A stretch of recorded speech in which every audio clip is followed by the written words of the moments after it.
My name is Maya. And I'm Ella. And you are welcome to Sis and Gists. Your girl.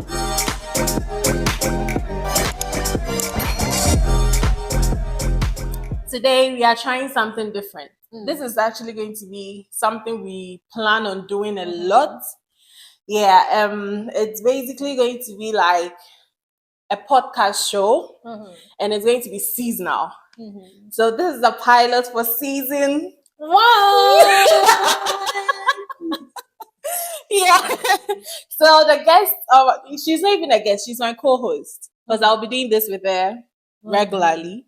Her name is Ella. She's my elder sister. I know I'm fatter than her, right? It's fine. It's fine. And we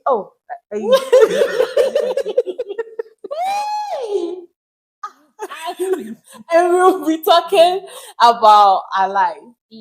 Our life, basically, from childhood to, and I've always been saying this, I'm Ghanaian, so it means we are Ghanaian, and I'm going to tell you some of our experiences and a whole lot. So stay tuned, guys. I think we are going to start from our childhood, like kids, and then we grow up. That's how we are going to start from. Okay. So we grew up in Sinyani, in Ghana, a very quiet place, I would say. We had really good parents. We are fortunate. Why did you? Yeah, of course, we did. had We had good, because if you listen to some of the stories of other people's parents and how they came up and stuff, I'll say we were fortunate. Yeah. We had God by our side, even though it wasn't all glitters and gold, but we did. And how was childhood like for you? Oh, childhood, I would say that it bear a lot of responsibility. So for me, personally, from my experience, because I'm the eldest, I always had to lead. Yeah. So I had to be mom and dad at the same time when mom and dad were not around. And though I would say that it's fun, but then it was somehow challenging initially. Like when I was growing up, it was a bit challenging for me.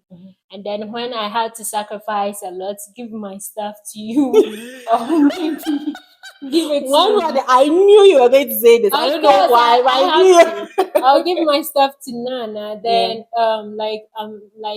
so when do I also have the chance to have my time or have my stuff? But then growing up, it has taught me a lot, and then even it has made me understand certain decisions that mom and dad took when we were young. Yeah, sacrifices had to be made, and then to make sure that the the three of us, could have a good life. I would say. Yeah. Well, I don't really remember most of our childhood, but I remember I was very troubled. I was the definition of trouble. Of course. And I mean, you were pampered for 8 years before Nana came in, so you were one sport child. Yes, I was trouble. I remember putting you into a lot of troubles. Yeah, that I remember a lot. But Christmas was always a special time at home. No, Christmas was always special. Not just Christmas. I would say that there were a lot of times that growing up and then childhood and then having you was fun. I remember you remember when Dad had a motorbike, right? And then you used to sit behind him, and then I used Do you to know sit something? in front. Mommy and Dad has been telling me this story, but I don't remember. I remember some parts. What I remember was I then began to sit at the back. I remember that I used to sit in front and then you were at the back. And then we switched. So I had to sit at the back and then you had to sit in front. Why did you switch? Yes. So the thing is, I asked that. And then he told me that when we were young, when he had you at the back, there was one day that happened, and then you were sleeping. So you were drifting off the motorbike, and then someone had to tell him that your baby girl is sleeping. Because of that experience, he got very scared. And then he knew that there was nowhere I was going to sleep. So I had to sit at the back, and then you would be in front, so that when you were to sleep, you fall in between his arms. Yeah, I think even anytime we travel, you don't sleep, I sleep. I only Yeah. sleep if I know that I'm in safe hands. Like, say, if I'm taking a flight somewhere, then I would sleep. But if I'm traveling by road with someone, it's very hard for me to sleep. Yeah. But my birthday is in the Christmas time. So what I remember from our Christmas festivities is that our Christmas at our home starts on the 24th. That is when mommy goes to the market to buy the vegetables. But she does buy it before 24th, actually, because in Sunyani, you know that there's this Wednesday. Last Sunday. Last market. Wednesday, Last market. Yeah. So last she buys market. all her stuff around that time, and then everybody, I think that is mostly on the 23rd of December. Yeah. Because I remember she buys them, brings them home with the cookies and the biscuits and the drinks. We used to take the crates, what's the name? The Coke. What's in it? If you don't know, you break one. Jesus, you have another issue. And then she brings it, and we make food. That's when mommy fries a lot of chicken. Yeah. There's chicken, there's chips. Yeah. And then she would also make some drinks. And shito. Yes, and shito. Yeah. That one is a must, definitely. Yeah, for her fried rice and stuff. And we had a lot of people coming home to visit us. Grandma. Yeah. Grandma, and then most definitely that would also take us to our hometown. Yeah. And see our family members. our Yeah. extended family, meet our And it was cousins, and then, nice. of course. Nana watch. Oh, I don't have to mention it. We're meeting all of them. Oh, it was so fun. It was so nice. So, what will you, if you could go back in time, is there anything you like to change or keep as a family tradition? As a family tradition? Yeah. That every year, no matter whether you have kids, whatever happens, you want to keep that as a family tradition. Did we really have a family tradition? No, I don't think so. No, I don't think we actually had any family tradition. Like, we were always just there in the moment. Yeah. You feel it. Like, the school is on break, you are home, there's a lot of chicken to chew, there's a lot of food. Yeah. And I mean, when we completed senior high school, and then that gave us that opportunity and liberty to do whatever we want with our hair, and then wear nails and other stuff. So I would say that Christmas was fun. You could basically do whatever you wanted to do, but then you were still under watch. Yeah. It was like you had a CCTV camera 24/7. Yes. Yeah. So I wouldn't say that there is a particular tradition that I would want to keep. But what I would say is that just having the family around was a little more interesting, and I hope that we would continue to do that. Like having all of us around, you, me, Nana, mom, dad. Yeah. Yeah. Just that. Yeah.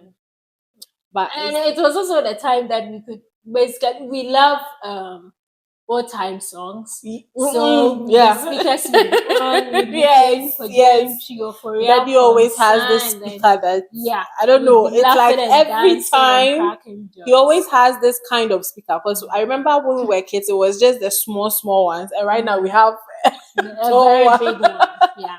Yeah, he always has. I think we grew up in an environment that cherishes that family life.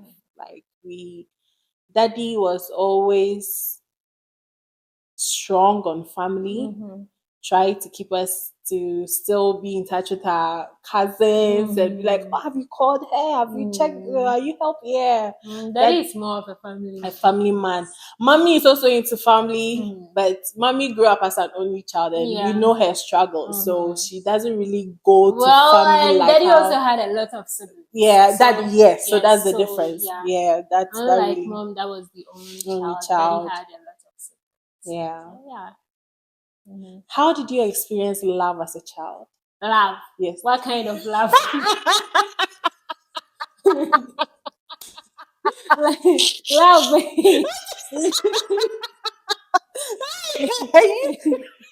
Love. Love. Family love and everything. What kind of love did you experience? Wait, I'm being classy. Let me take a second. Hold on, what kind of love? What kind of love?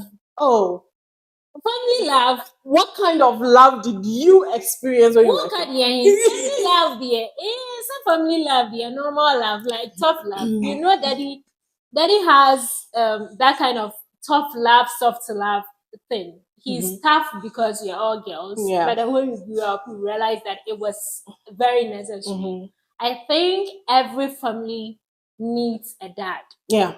Especially if you are in a family that are all girls. So mostly in my relationships, I mostly say that because of the love that I've had from my dad, if I'm not receiving the same thing outside, then I feel that is not the kind of relationship that I want to be in. Because my dad would give me whatever I want.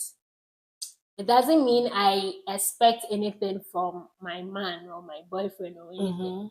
What it necessarily means for me is that being in a relationship where I feel secured and then I feel that this person really loves me.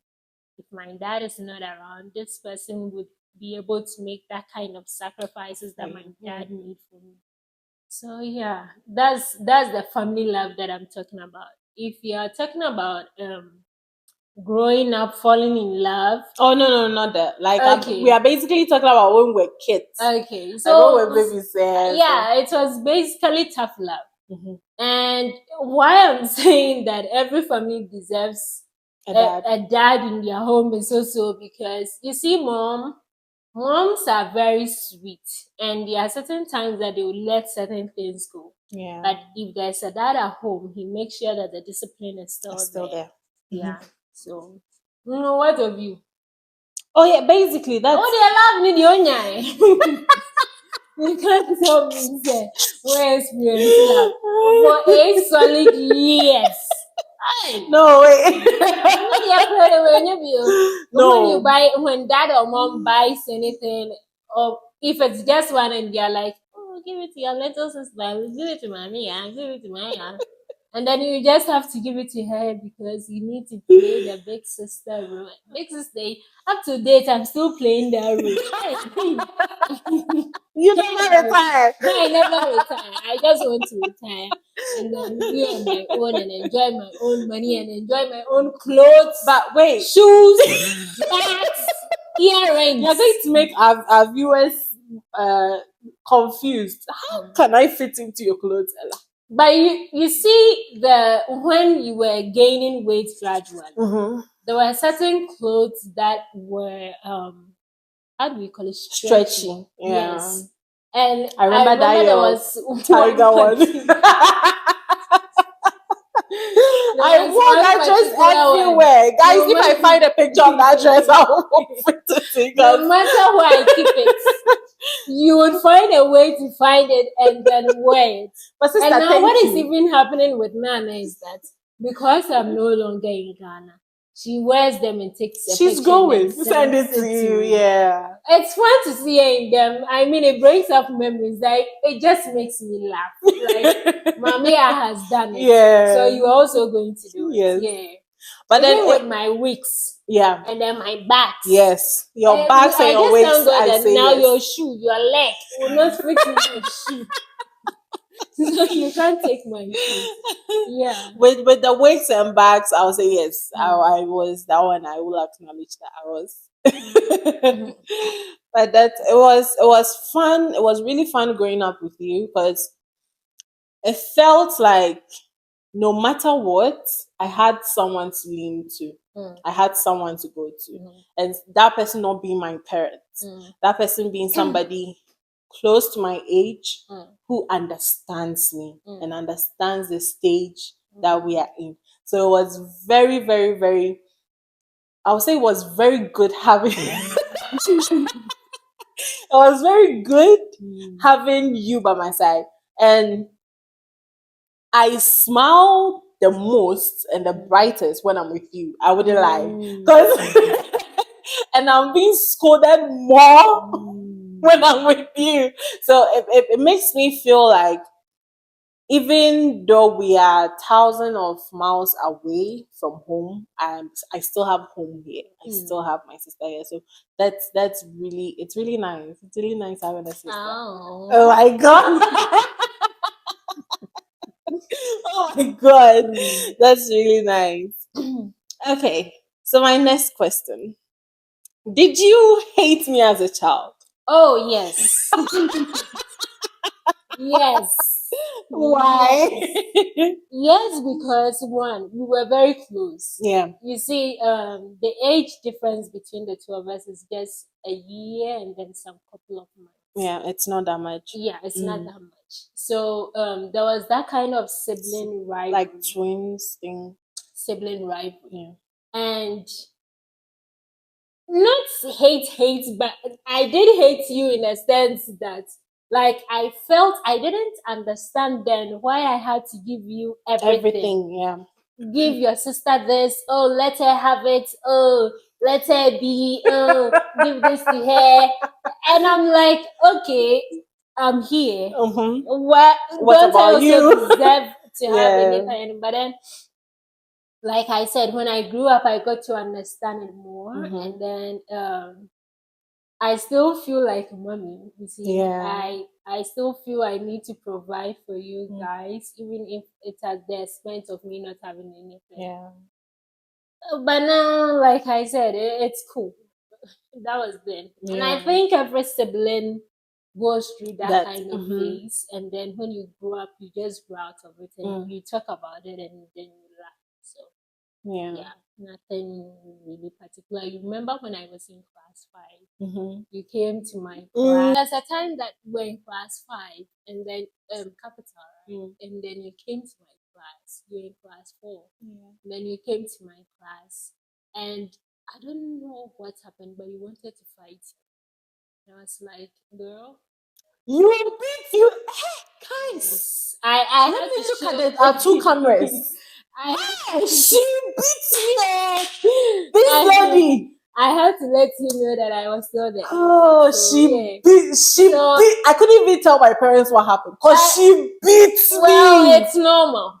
It's normal. Oh, and I just didn't bad. understand the fact that you felt that you could beat me yeah. in front of my Your classmates. Yeah, that was very disrespectful. And yeah, see that. And yeah, Hey, guys, I'm looking at the 2 cameras. She stripped me. It's normal. It was bad. It's just she stripped me and I left the class crying. Me that I'm coming to fight. No. Congratulations. Congratulations. So what are some of our memories that you really cherish? Like it's dear to your heart? Just the 2 of us. Just the 2 of us. Yeah. Oh, like when you cry or when you are sad and then like we are on the same bed and then you come to me and then I cuddle you. I feel like a big sister. Yeah. And I think I still do that with Nana too. And another thing is I always know that you'll be there for me. Yeah. Yeah. You do my camera with my sister. If you try my sister, I will come for you. I don't play with them. It's gonna be. I don't play with my sister at all. Those are the 2 most memorable stuff for me, knowing that you would always be there for me and you trust the decision that I make. Yeah, and then you see me to be a big sister that you can confide in. Yeah, certain times that I wish that with certain situations, I wish that you could speak to me 1st before speaking to others. But then I understood you in a way that we all make friends and then we also trust them. So you might end up trusting your friends more to share certain things with them before sharing it with your family. So, yeah. I think I make a lot of that bad decisions, like trusting other people, telling them what is happening than to tell you, because at the end of the day, friends are friends. They always tell somebody else. Your friend has a friend. And I think now I'm trying my best to avoid a lot of those situations and rather confide in you more than I do others. Yeah. And those are some things I wish. So you too. What do you add? Oh, my finest moments with you are when we are having conversations or gossip about people. Gossiping with this lady, hey, is the best, guys. I will. It's the best. The way Ella will exaggerate the thing and say it, and you guys will be laughing. That is more reason why when you talked about this podcast thing, I wanted us to do it, because I know how fun it's going to be with you being on it, and I just don't know who else I can get that will be as fun as you. Like you make things lively. And I remember sometimes that you called me and you broke down, and it really broke my heart, because growing up, you were the strong one. Even if anything, I remember when grandma died and we were all happy, I knew you were hurting because you were super close to that woman, but you were strong. So anytime we talk and you break down, it breaks my heart. I feel like the strongest person I ever know is breaking, and I just don't know how to help it. So I think those, and I love it when you pray for me. When you pray for me, I know a couple of times I call you and I can't even talk, and the first thing you do is to pray. The first thing you do is to pray. Like I call, I'm trying to say the words, but the words are not coming out. It's just tears. I'm just crying. I'm wailing. And the first thing my sister does, guys, is to pray. She starts praying, and I feel so safe. I feel like I have somebody there for me, no matter what, and that's something I really cherish a lot, a lot, a lot. And how you help me make bad decisions. How you help me cover my tracks. Oh, there are certain Oh, things. Oh my God, what is that? Yes. You see, there are certain times that I don't have any other choice than to cover a track. Yeah. And then there are certain times that I would also go and Expose me, yeah. your tracks. The reason being that when I feel that you are not listening, I know there's someone above me that you listen That. to. Yes. So I'll find a Yes. way to tell him and Yeah. then tell him the way to approach you so that it doesn't really become a big deal. Yeah. Yeah, so and they are normal. Yeah. Oh, Ella. Oh my God. I remember the time I said my name was Miles A.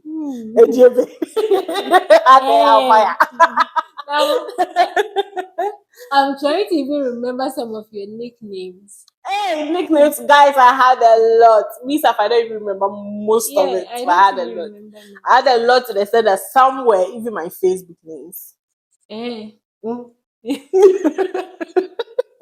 Somewhere, even my Facebook but names. they were so funny. I don't even know if Nana has nicknames. So. Oh, she does. She does. Just I don't remember them. They are strange as mine. So. Oh, okay. She does. Anytime they give her a T-shirt, she has the name at the back. Oh, yeah. I see. But I think it's a stage. Yeah, because in class, I mean, everyone has a nickname. Yeah, so you're like, okay, let me also get my nickname. Everyone would go through that phase. Yeah. Asimo. Because I also just remembered some of my nicknames that I was using in school. I don't remember the nickname I used on my JHS t-shirts.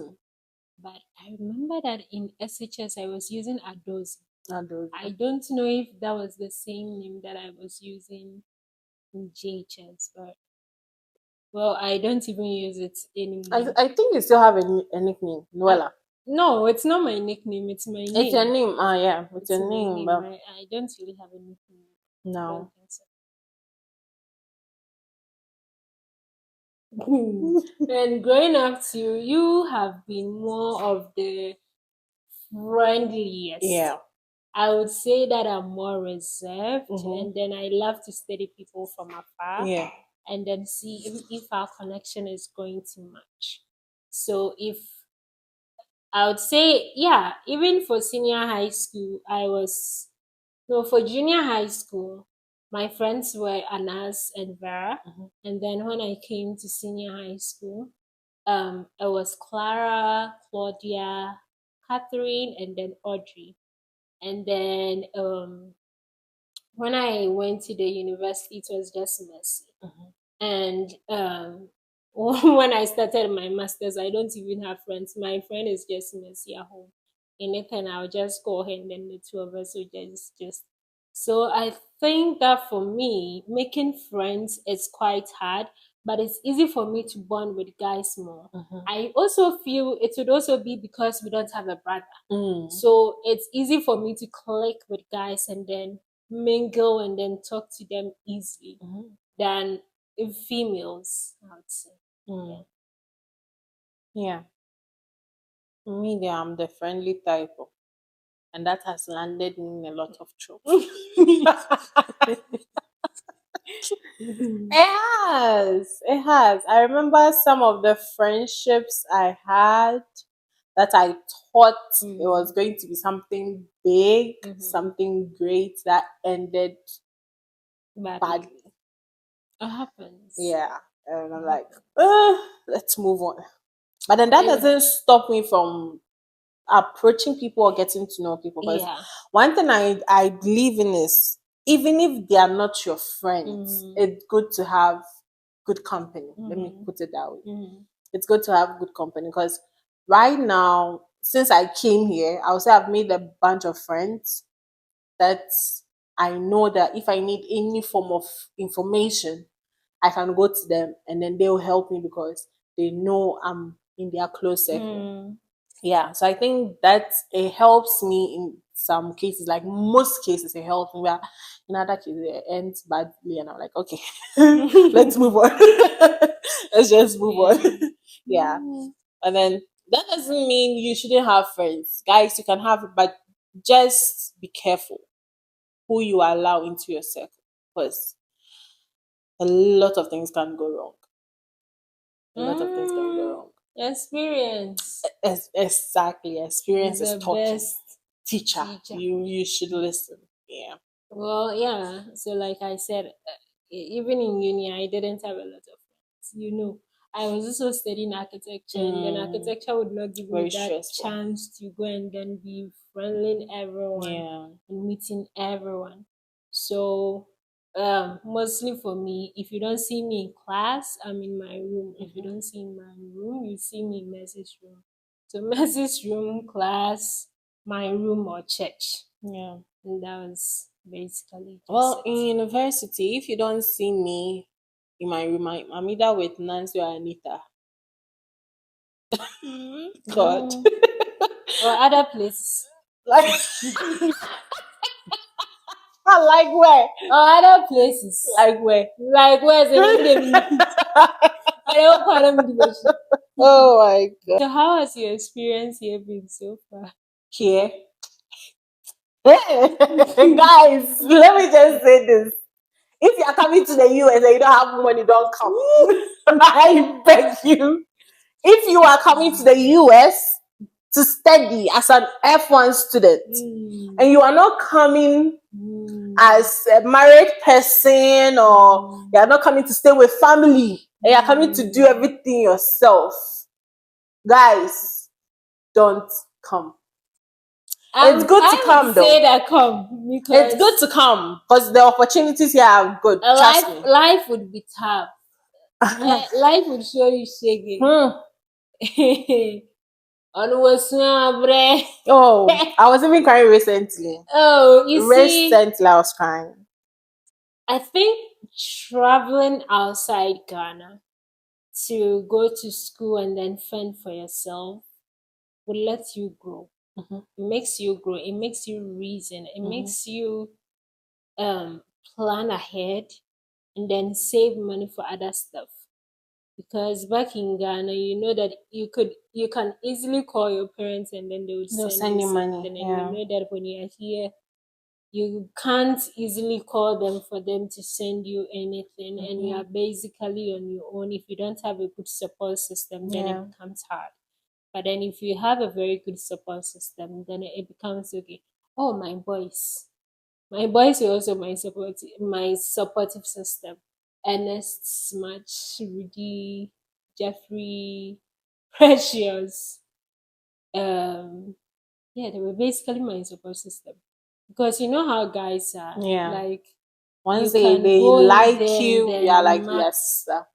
max everything up, and then Mm-hmm. they'll speak to you. You guys would have fun, watch a movie, laugh, Yeah. cook, eat.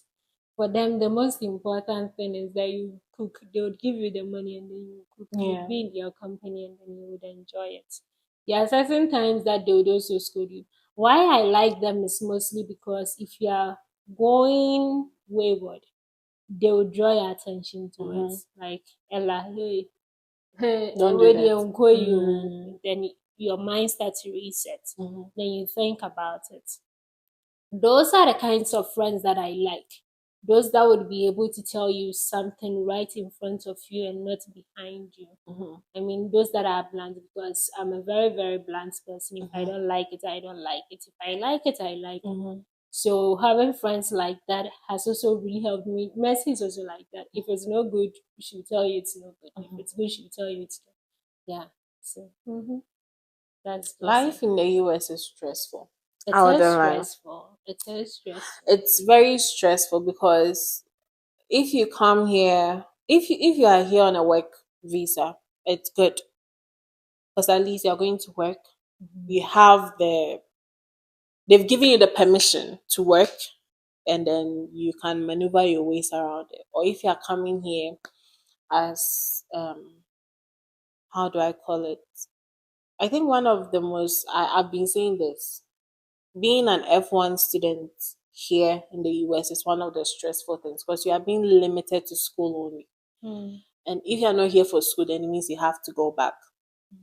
And that is where you realize a lot of stuff you budgeted for, you thought you budgeted for, are not as they seem. Life in the US is fun. It can be fun. It's fun. If you have It gives you the opportunity to do a lot of things for yourself. Like I don't think I would have done YouTube way back in Ghana. I would be saying that I want a YouTube channel. I'll keep saying it. I want a YouTube channel. I want a YouTube channel. But to do it wouldn't like nothing will really encourage me or push me to do it.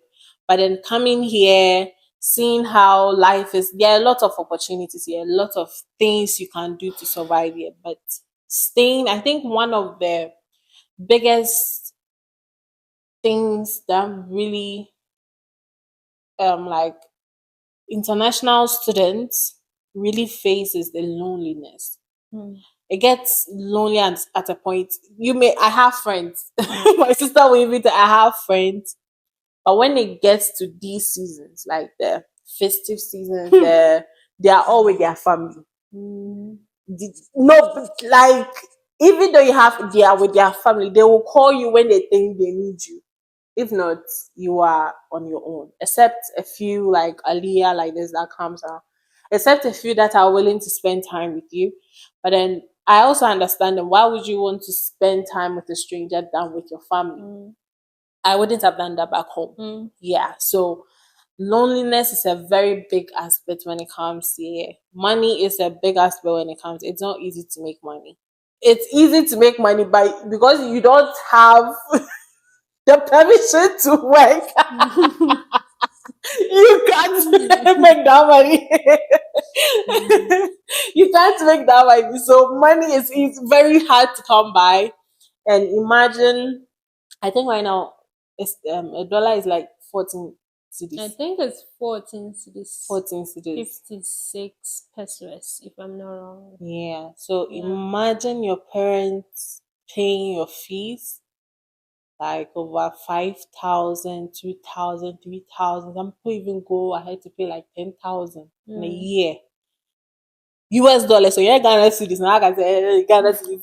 US dollars.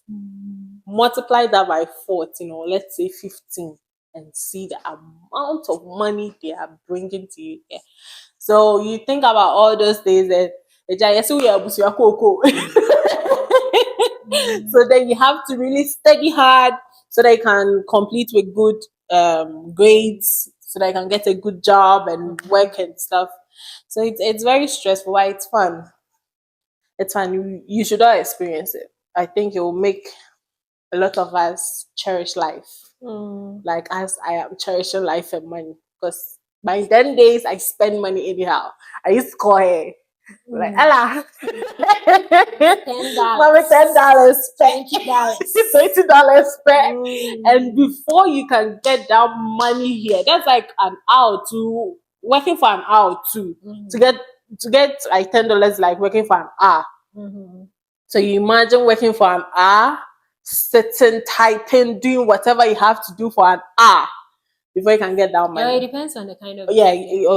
That's also true. I'd say that for That's the graduates, essence, you know. I would say that for graduate assistants and teaching assistants, it's mostly roughly between $12 per hour or so for graduate teaching or research assistants. But if you go into the working field, you enjoy the money that you make. But then, whilst enjoying, the funny thing is, like when you calculate the amount of money that you are going to make within a month, and then you are being taxed, that money goes off, and then you're like, okay, now what's next? Then you have to deduct your rent, your utilities, your groceries, and then transportation. Yeah.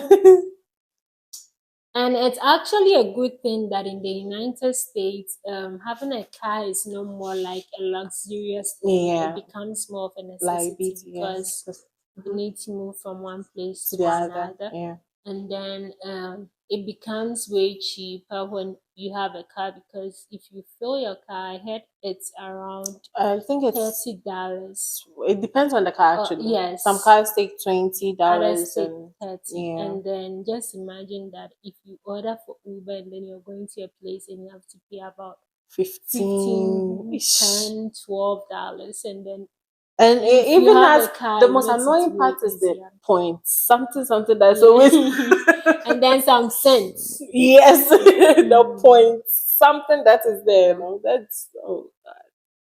But then if you are coming to the US as a student and you don't have funding from your school, I will honestly tell you to try and make sure that whoever is funding your school or whatever is actually willing to do it till you complete school. Because if you don't have, honestly, you can't work. It's not like they don't want to even employ you. You can't work. It's illegal for you to work. You can't do it. You can only work on campus. And when school is out, nobody works on campus. Nobody works on campus. So it's best if you have funding or you have somebody supporting you financially when it comes to your fees, because your fees are going to be very expensive. I think that's my advice to people coming as international students. If you don't have funding, just think about it. If you want to like wait and apply to another school to get funding, You see, there are other schools that would also like give you the opportunity to come, and then the following semester they would give you some form of funding. So I would say that if that kind of security is there, you can try. then why not? Yeah, just come. If you have the semester's fees, you can pay for that one, and then afterwards, when the other semester is about to start, you get lucky, you get some scholarship from your college or the graduate school, or maybe you're able to have some form of graduate teaching assistantship, some kind of assistantship position to pay for your tuition. Yeah. So international students, come in. Cheers to life. Cheers to life. Come and let's suffer together. When you come to Lubbock, come look for Maya. We will suffer. We will be eating. We don't have anything, but don't worry. We'll be eating rice and chicken. This place, rice and chicken is like gari and salt. Gary and sugar. Yeah, gari and sugar. We just be eating rice and chicken like that. Anyhow, how do you like Texas so far? Texas is cool. Lubbock, for instance. Lubbock you have traveled outside Texas before? Yeah, right? I have. Yeah. Because of school. Of school, yeah. Yes, I have. Texas is really cool. In terms of the weather. So people ask me, why did you decide to come to Texas? And I'm like, the weather is not so different from Ghana. And then I didn't want to be in a place where I would have that kind of weather shock if there's anything like that. So I wanted to be in a place where the weather wouldn't automatically shift that I wouldn't be able to handle because I don't also like the too cold, much cold. Yeah. Guys, she doesn't. If I could show you her heater, I will. Because she traveled all the way from Midland to this side with her heater. It's necessary. I can't live in cold. She doesn't like it. So aside that, the people in Lubbock are very sweet and very nice and very welcoming. I wouldn't say so different from Midland. Midland also have some really, really sweet people and nice people. People who are just ready to speak to you and then get to know you. And you see, one thing about we Africans, I would say, is we all have accents. If you're Nigerian, Ghanaian, wherever you are from in Africa, you have an accent.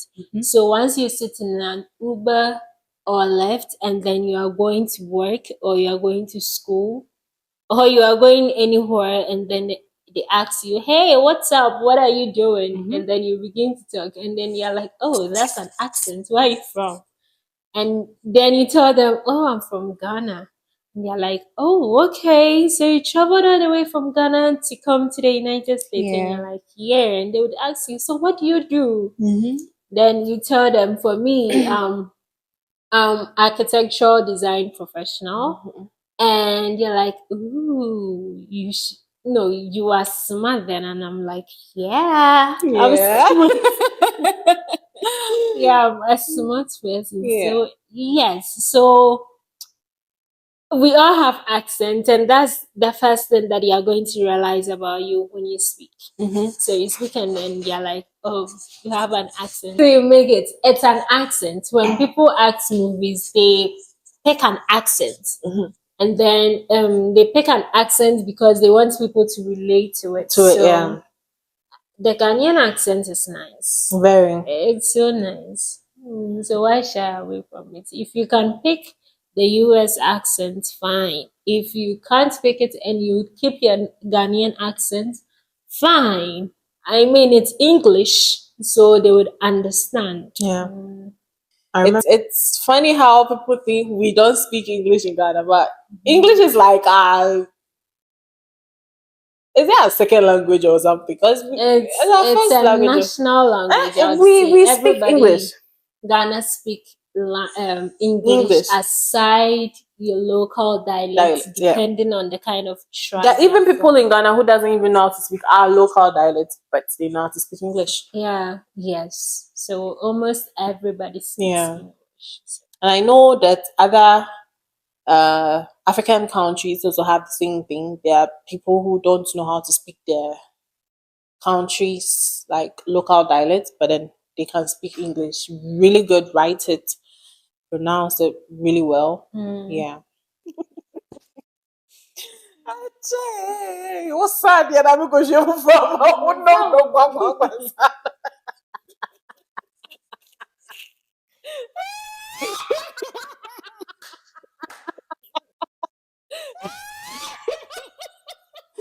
So, guys, this is the end of Sis and Gist. Episode 1. This is our first episode, and to us, went well. It went really So well. please like, comment. Hey, Mom, can you? So please like, comment, and subscribe. Yeah, and you'll be seeing a lot of us every week. This is something, just as I said in the beginning, it's something we really want to do for like a long time. Sis and Gist, sisters, just it's gonna be fun, guys. So stick with us, be with us, and we move. Okay, so my name is Maya. I'm Ella. And this is Sis and Gist.